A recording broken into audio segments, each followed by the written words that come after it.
Yo, hi. This is the very first Beast Coast podcast. Still don't technically have a name for it, but I'm leaning towards for the culture because that's something we believe in heavy over here. My name's Matt.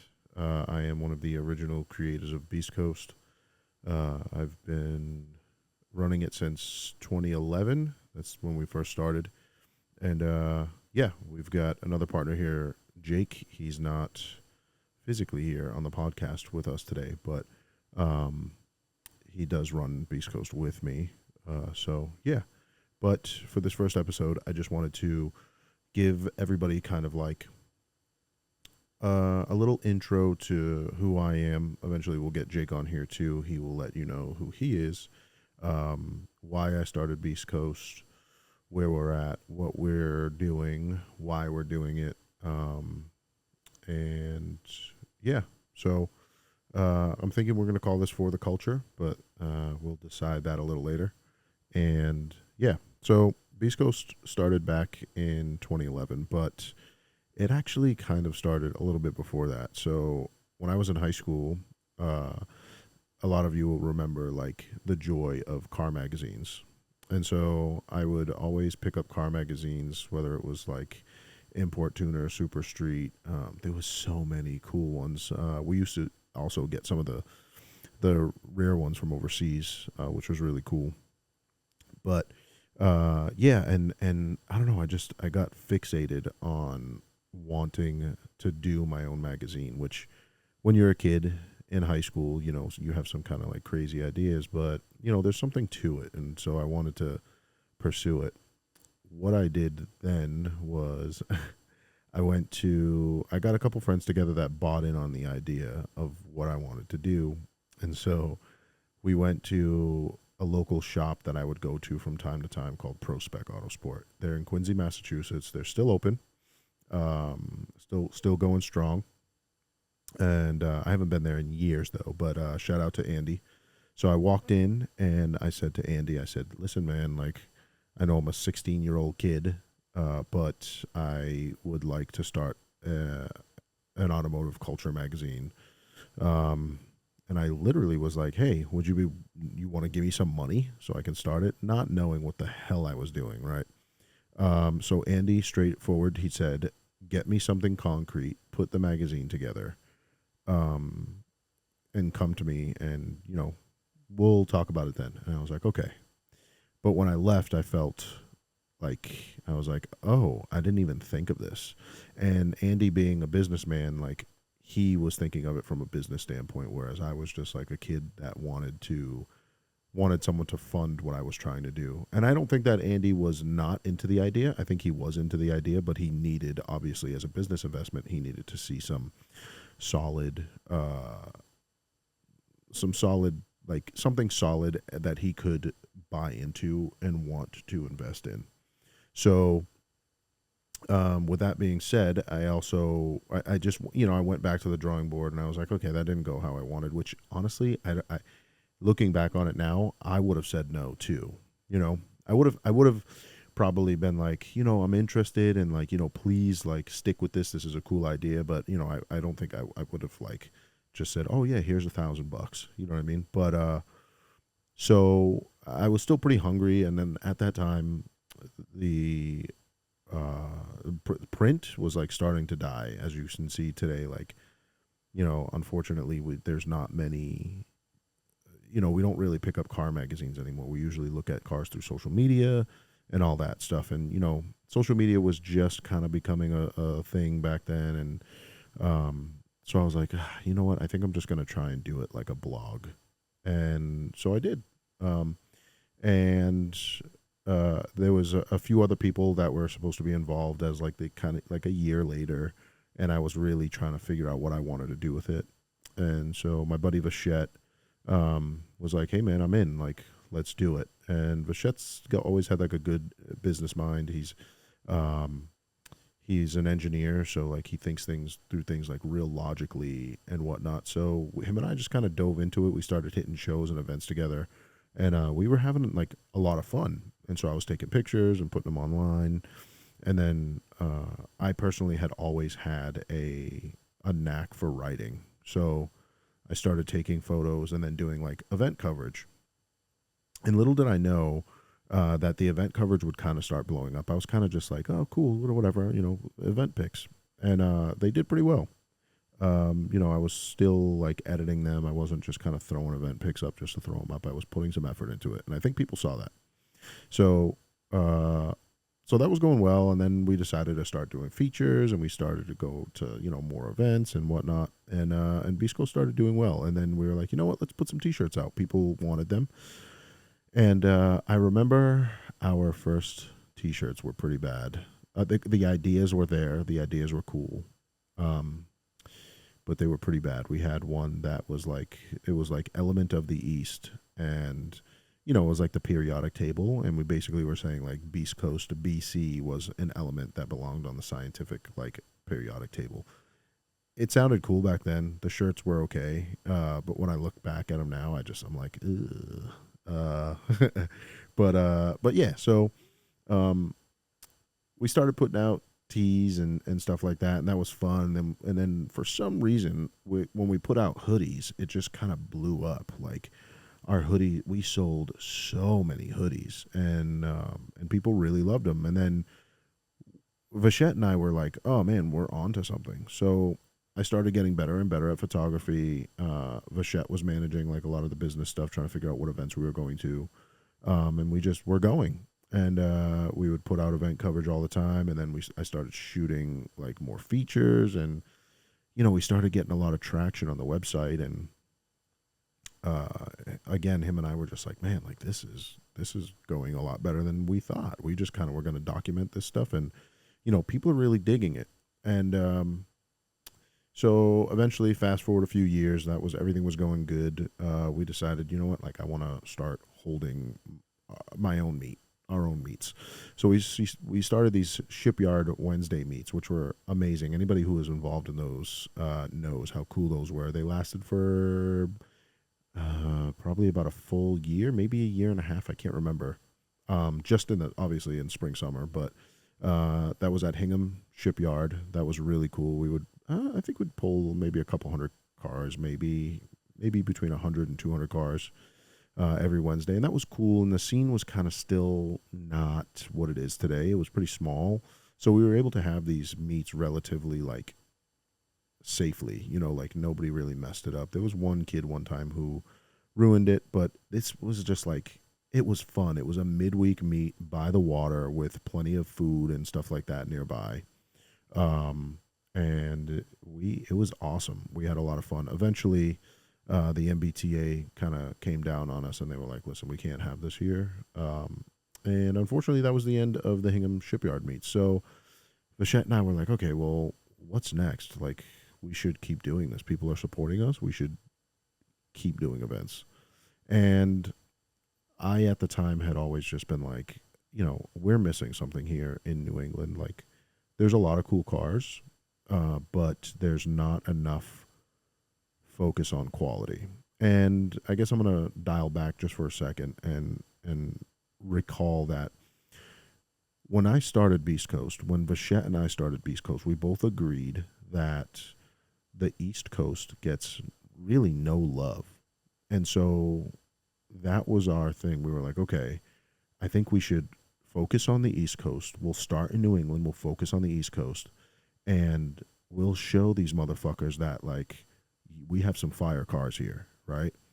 And don't get me wrong, the West Coast and Texas and Florida and all that, and they get the love that they deserve because those cars are bad. And I mean bad in a good way. They have some fire cars over there, but like, so do we. We have some gems over here, and I just think that we were not getting enough respect over here. And shout out to like New York and like Prime and Central for really putting New York, New Jersey on. And I bet if I were to talk to the people who started Prime and Central, they probably have a similar outlook as to like, we were just getting no love over here. So fast forward to the start of the collective in 2015. So we were 5 years in at that point, and Vachette and I were like, all right, we're gonna host a meet, pretty much for people we know, but we're gonna bring out some dope cars. And so we did that, and it went really, really well. We found a great spot with an amazing aesthetic in Boston. And those of you who have been to those collectives in those 5 years that we did them, how amazing that location was. So we held those events. They went really well. We did them about every 6 weeks, and they were amazing. People loved them. Everything was going great, but we still weren't really where I wanted to be. I still had like a chip on my shoulder about the East Coast. And this whole time, mind you, so like I've always been a car enthusiast, and I've had a few modified cars, but they weren't, my cars have never been modified to the point where like I would consider them a show car. My Maxima did get into Weekfest back in the day, and I do think it deserved it. My Maxima was really nice, if I may say so myself. But compared to what you would find at Weekfest now, it was just a nice daily. But yeah, so my passion for cars really comes from, like, I've always loved it when I was a kid, and then growing up, it just kind of like was more and more and more. But I was never like a well off kid, and I never really had a lot of money, so I kind of just like most of us. I just kind of built whatever I could afford, and it was a Maxima at the time, and I had a bunch of them, and then I had an SER, an Ultima SER, and then I had an SRT8 when my son was born, at a Chrysler 300 SRT8. I sold that because I missed driving manual, and I was like, I've always loved 240SXs, so I bought one, and I blew it up. And there's an inside joke here called comfort mode, and those of you who know what comfort mode means, you know what? I'm just going to tell everybody. I I raced my buddy Peter after an Import Evolution meet, and I absolutely fried the motor on that car. And to this day, I will say that I think I had Peter. Peter beat me in that race, but I think that I had him better than he thought I did. And then I blew the motor. And then we got Chipotle after, which was nice. And then I drove it after it was toast. It was still running, but it was toast. I was like pissing smoke all over the highway. And then I bought another SRT8 because I absolutely love them. So like I've always had cars, and I've always like modified, but like, whatever. In the last, I'd say since my son was born, I kind of took a step back. But my passion for photography, my passion for what the mission was with Beast Coast, was still there, and so I didn't want to give up on it. And so we kept going and whatnot, and then and boom, COVID happens. So during COVID, I felt like I needed to step away from Beast Coast. It was great, it was going great, but I was at a point in like my career, and then being a father, and then my mom having health issues, that I was like, I don't think I can do this right now. So I took a 3-year break. I handed it over to Jake, who kept the ship going, and Jake's awesome. He's been an amazing partner these last few years. And so Jake had been, kind of handling it, doing some local meets around his way. He lives out in Western Mass, and he'd been kind of handling things his way. And then, right as the pandemic started to end, I started getting the itch again to kind of get back into it. And people for years, those 3 years, I would say, had kept reaching out to me saying, yo, bro, when are you going to do another collective? When are you going to get back into it? When this, and that? And at first it kind of sucked, because I was like, it was hard to explain to people that like, I'm just not right in the right mind space to handle this kind of thing right now.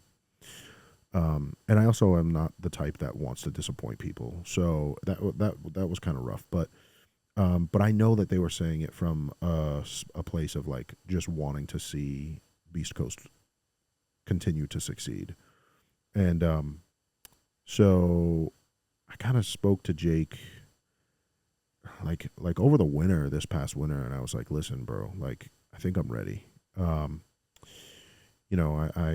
went through some like mental health stuff with like my mom passed away, my son moved to Kentucky, and I just had some like family stuff going on that just really kind of put me in a bad place. And so now that I'm in a better place, I'm working on it every day. Still not 100%, but um, I'm in a much better place, and my friends see that I'm happier and everything. So I was ready to get back into it, and I think Jake was excited, because he knew that, like, Jake, the most amazing thing about Jake is during this time that I was going through shit, he never once pressured me to.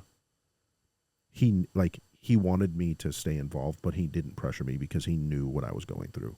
And I don't think I ever told Jake that. So Jake, when you listen to this, bro, shout out to you. Seriously, thank you. I appreciate that. But anyways, so we're back. So I decided to put out some of the hockey themed, the Puck Luck tees, Puck Luck hoodies again, and it was wild. I was at work. I got the Puck Luck hoodies. I bagged everything up, and it was Friday morning at like 9 o'clock, and they were going to release at 10. This is one of the wildest. This story is one of the wildest moments so far from owning Beast Coast. I don't remember how many I bought, but I want to say I can't remember how many I bought. It was under 100, but over 60. I don't know, but we hadn't sold anything in forever. And so 9 o'clock comes. I'm like putting the final touches on the site to get this relaunched, and I launch it at 10. And by 10:20, 10:30, I don't even think it was that long. It might have been 15 minutes, and those hoodies sold out. And I was sitting at my desk at work, and I turned to my boss and I go, "Dude, what the fuck just happened?" And so, guys, thank you, everybody, ladies, gentlemen, like everybody, kids. Thank you so much for your support. Seriously, that was wild. I was ready to get back into Beast Coast, and then when I saw that the support, it wasn't even about selling out the hoodies for me. It was the nervousness of me getting back into it and getting back into clothes and stuff like that. And then it was like the fact that they sold out that fast was unreal. And then I did another run of them, and those sold out. And it's just been it was unbelievable. So seriously, thank you. And at that time, I had also been kind of feeling really creative. So, as you all know from the different teas and stuff I've put out, I work with some artists. Most of them are overseas. I also work with an artist in Utah, Salt Lake City, and I've been able to create some really cool stuff. And now I'm creating my own stuff as well. So like I'm designing now. I have an iPad that I designed with the app called Procreate, and then I use Adobe Illustrator as well. And yeah, it's been amazing to be able to just like every day be creative. I have that iPad with me all the time. I take it out whenever I have a random idea. I'll take it out and I'll just start doodling it. And then later in the day or whenever I get some more time to sit down, I'll start kind of like putting the work in on it and whatnot. Some of them end up terrible.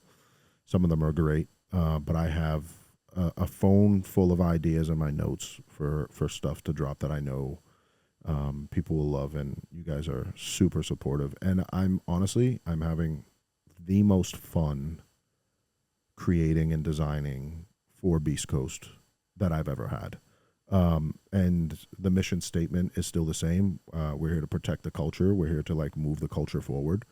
And we plan on doing that by holding events and encouraging conversation between car enthusiasts. So I think I'm not going to sit here and preach about what the car community has turned into over the last, I'd say, 6 years, but I think we all know what it's turned into. And there's a select few people in our area that are working really hard to move the culture forward in the right direction and move the different genres of cars and car build and car culture to unify them and keep them moving forward together, which is really cool. So shout out to those people. There's a ton of them, but Electro, Tony, Terrence, myself, Jake, there's a lot of us out there. The Villain guys, Stance Bodega, Stance In, All those guys. There's more. Believe me, there's definitely people that I'm forgetting. But seriously, you guys are amazing. I think we should all work together to kind of do something big in New England. I think that would be really really cool. But that takes a little planning. So I'll reach out to you guys. We'll figure it out. But anyways, so the collective. So everybody wanted the collective back as well. I think people wanted the collective more than they wanted me back. so so Jake calls me and he's like, out of the blue, honestly. Him and I had pretty much given up on the collective because we couldn't find the right spot. So finally one day, Jake calls me. I'm at work. He says, dude, I found the spot. It's perfect. So Jake sends me photos. And it was perfect. And those of you who went to the collective know how perfect it was. So we ended up locking that in with an amazing crew at Springfield Parking Authority. Shout out to them for and the city as a whole, inviting us, welcoming us.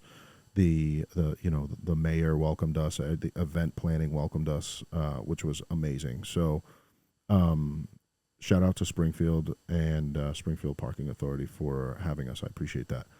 But anyways, so the reason why we're not in Boston anymore is there's a couple reasons. One, I think it's important to keep it fresh and keep moving the collective around. I have my eye on you at some point, Providence. But and maybe New Hampshire too. I would love to do New Hampshire. We get a lot of love from people in New Hampshire, and I think having a collective up there, if we can find the right spot, would be amazing. If anybody knows any great spots, please reach out to me. So anyways, so I wanted to keep the collective fresh. And then the venue that we had in Boston also has evolved since the pandemic, and they can no longer accommodate what we want to do there anymore. So it's bittersweet. We were able to find an amazing location in Springfield, which I think is better. I know it's a long drive for some of you, but it is a better location. It has more stuff around within walking distance. The casino, it was really cool. And so that is our home for the collective for now. But like I said, I would like to move it around New Hampshire. I would even do Vermont. I would do New York, Connecticut. But in my main site right now is 1, Springfield, obviously, 2, Providence, and then 3 somewhere in New Hampshire. So anyways, with that being said, the collective is back. The collective was amazing. We had over 30 photographers there.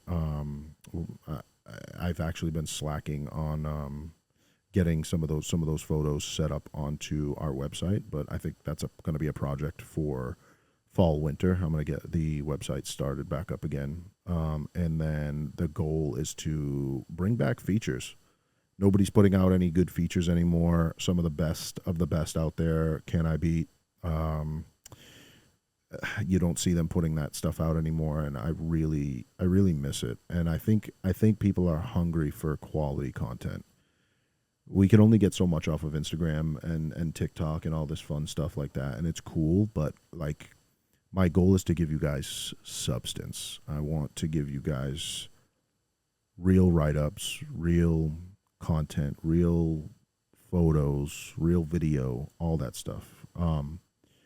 But I think it's important to document and let people read up on other people's articles. We're quick to kind of judge people on their builds and stuff like that. And I think that due to there not being forums anymore and whatever, I think that where all we do is we build through what we see on social media. And so if you give people substance to really feel, to really read, to really absorb, and not just a quick scroll, I think that it'll motivate them, and it kind of sets their minds straight, and it slows them down. Giving people features slows them down so they absorb the entirety of the content instead of just looking at a photo someone posted of their car in a parking lot somewhere, just I'm just stopping at Bass Pro. Here's a picture of my car. Cool.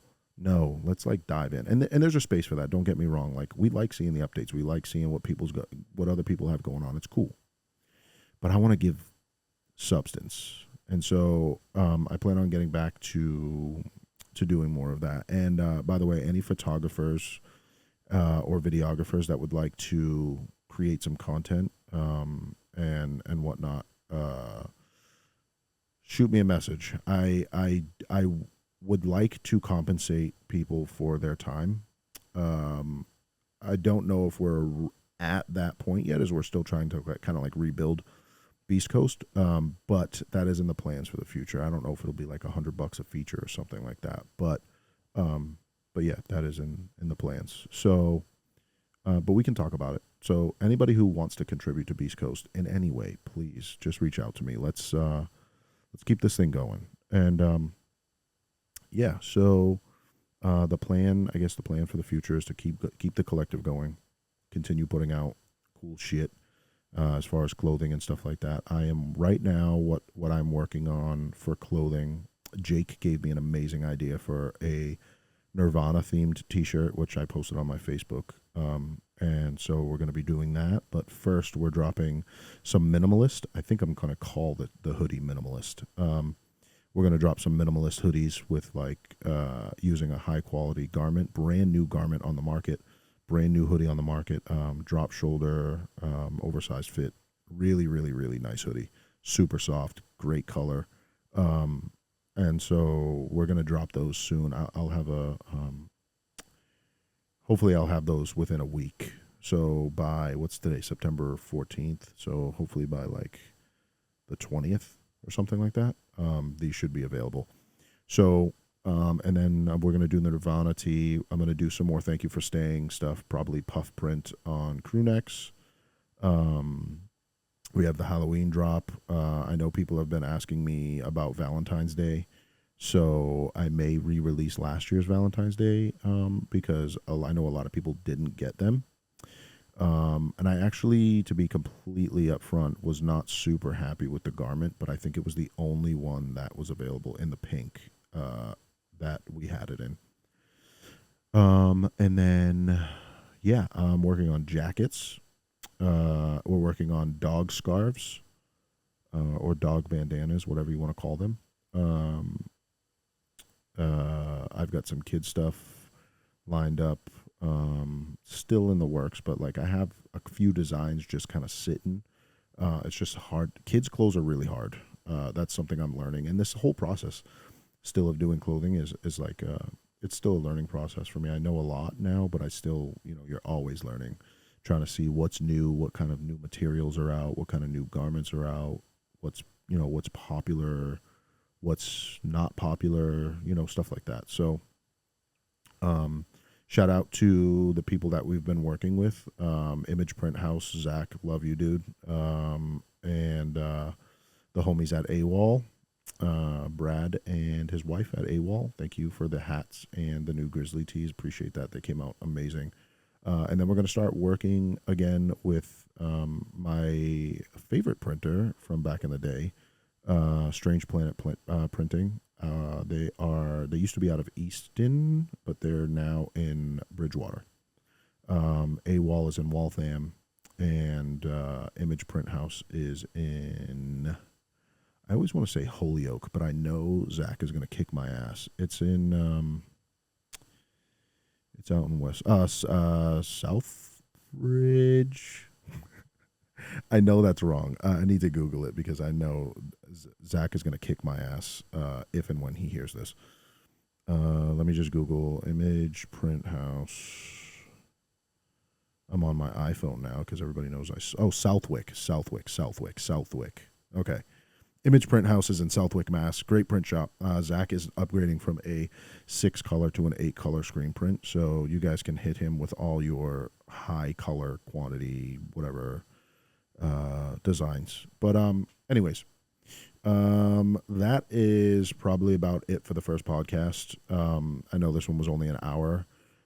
So the next one I plan on having a guest, and I plan on having guests on. I plan on taking live phone calls. This shout out to the guys from Stance Bodega who helped me get all this equipment.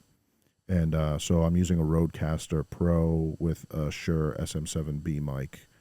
And yeah, I have two mics, I have two headsets. We're gonna upgrade to four eventually. But I can also take calls on my phone to have people on the podcast. So my plan is like schedule the podcast, plan it out. It say that I'm going live at 7 p.m. to record, and then I'm gonna get like a burner phone or something because I'm not giving all you psychos my phone number, but I'm gonna I can connect and just have people on, and we can talk cars. So I plan on having people on to talk their build. I plan on having event organizers on to talk about their shows. All types of different stuff. I just want artists, creatives, stuff like that. So I really just want to keep moving our community forward and unifying it. And I think that I'm going to toot my own horn here. I think I'm doing a good job at it. I think Jake is doing an amazing job at it. I think there's a lot of us out here who understand what we're trying to do with Beast Coast, and they're very helpful to us. And yeah, thank you. So with that being said, there's the intro to the Beast Coast podcast, which is still nameless, but I'm pretty sure it's going to be For the Culture. Yeah, my name's Matt, and thank you. I appreciate y'all. Later.